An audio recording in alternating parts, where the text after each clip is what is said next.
Everybody's talking about AI and using AI at work, but they're giving examples like writing emails with AI and summarizing documents with AI, really, really basic things. But my thesis is that the real value of AI isn't cranking out work faster. It's about making you a better thinker. So in this video, I'm going to share examples and prompts that you can use to improve your critical thinking, break down complex problems, and apply structure and frameworks. Basically, we're going to turn AI from a generic task assistant to an intellectual sparring partner. So let's go. Top executives and the best thinkers from firms like McKinsey are masters at applying structure and frameworks to their thinking. And let me show you how you can use AI to do that too. Imagine that you're an executive at a bank who's responsible for the mortgage portfolio. Now, your one job is to increase revenue while managing risk. So let's use this prompt. I work at a bank and I want to understand what levers I can pull to improve total mortgage originations in dollars. Create me a driver tree that's 3 levels deep and shows the main drivers. You can visualize using bullet points where each level of the bullets indicates the level of the driver tree. I want it to be purely mathematical. You should show the mathematical relationships, e.g. addition, subtraction, multiplication, and division. So some of this needs to be explicitly spelled out. So for example, I can't just say, break down this problem for me. I need to say, I want a driver tree. That's important. And even though the driver tree, they're mathematical by definition, I still need to explicitly say that I want mathematical relationships between drivers. That's the important context and guidance you need to give AI in the prompt. And this is what I get. I basically get a full mathematical breakdown of the drivers of mortgage origination. And it's correct. So for example, the number of applications is the number of leads times the conversion rate. Right now, AI lacks reliable visualization capabilities, so I don't generally ask it to visualize these kind of driver trees. But if I was to visualize this myself, here's what it looks like. So as you can see, it clearly shows all of the drivers of mortgage originations. And this kind of driver tree is a really good way to break down problems and apply structure. And it's actually one of the things I teach in my strategy system, which I'll put a link to in the description below. So where to from here? Well, we have a structure. Now we can use the structure. So typically I think through a number of approaches for addressing each of the drivers or each of the levers. So I probably list them all out, and then I might even do a rough cost-benefit analysis to shortlist the ones that are most feasible to implement. So that's a good example of using AI to build a driver tree which puts structure around this complex problem. But what if you already had a framework and you wanted AI to take that framework and apply it to its own thinking? So let's say you have a framework and you want AI to use the framework and apply it to your work. Well, it can do that too. So here I have my charting decision tree. So this cheat sheet helps you choose the perfect chart for your data every time. I can give this to AI, then share the data that I want to visualize, and then AI can simply tell me which chart to use. So I don't have to actually look at the decision tree. AI can do it for me. So here's the prompt. Here is the Slide Science charting decision tree. Whenever I give you data and ask you to suggest a chart, use this as your guide. If you're not sure, ask me questions to clarify the insight that I want to show. Then I can just share the data. So in this case, I'll share a CSV file and then ask it for an answer. Now I'm going to use a really difficult example. So I'm not going to give it a really simple column chart or something. I'm going to share a bunch of drivers that explain a change in revenue from year 1 to year 2. And I typically use a waterfall chart to show this. So let's see if AI can get this right. I'll upload the raw data and ask the AI which chart I should use. And the prompt is here, which is, here is some data that I want to visualize. What's the best chart for this data? And look at that. It read and understood the decision tree.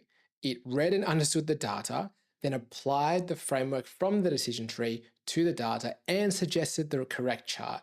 I'll drop a link to this decision tree in the description below. In the next few examples, I want to show you how to use AI to test your critical thinking. So this is stuff like identifying gaps in your thinking, identifying implicit assumptions, or stress testing ideas.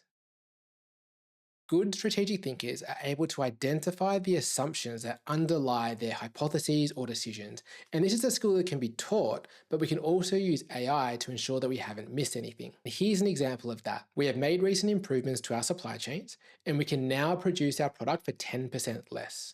We've decided to pass on those cost savings by reducing the price for our customers. We believe that we will be able to capture more market share, so we will generate more revenue even at a lower margin. So clearly there are some assumptions that underlie the hypotheses that reducing price will allow us to capture more market share and generate more revenue.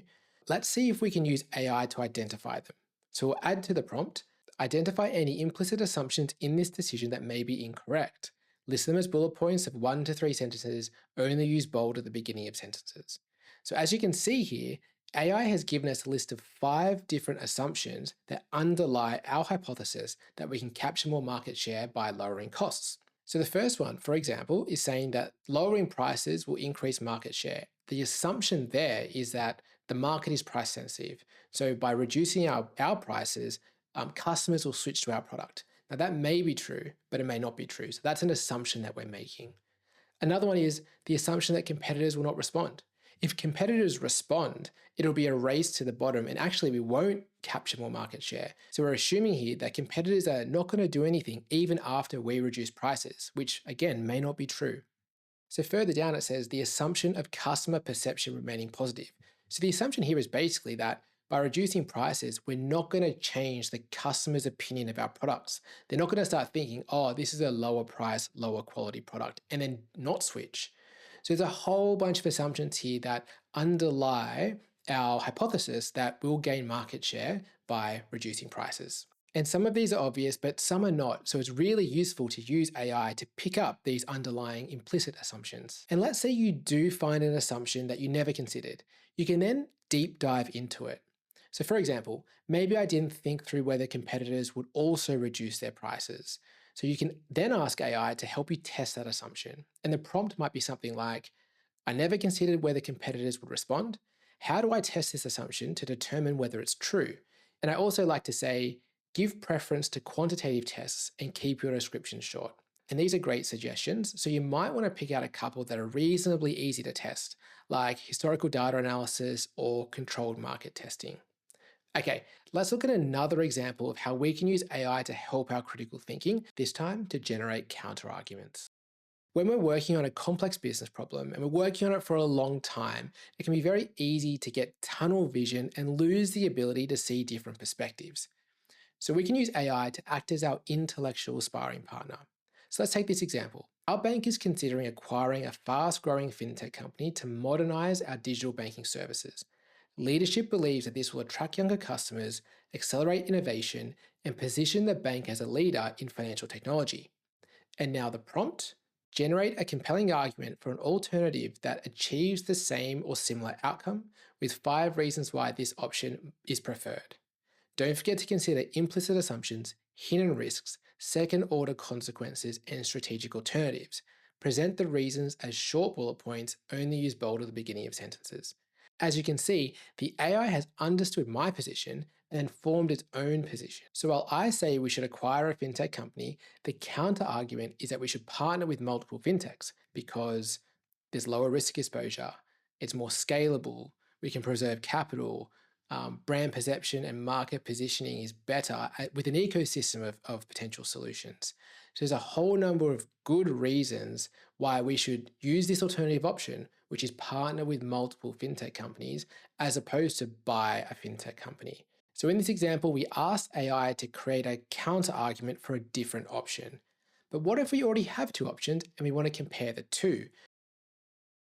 So sometimes you've already identified 2 options and you need to select between the 2. So let's look at another example. Our business has decided to reduce customer support costs by implementing AI chatbots for support requests. So based on this context, it's really clear that we're starting with 2 options, human support agents versus AI support agents. And now for the prompt. List the trade-offs that we are making. Use a table where column A is the trade-off, column B is option 1, column C is option 2. Keep your responses short and only use bold at the beginning of sentences. So I really like using an A versus B format in a table when I'm looking at a trade-off because it forces the AI to define a number of dimensions. So this gives the thinking a bit more structure. And as you can see, the AI has listed a number of trade-offs and summarized what it means to use a chatbot versus use a human support agent. But how does this help your thinking?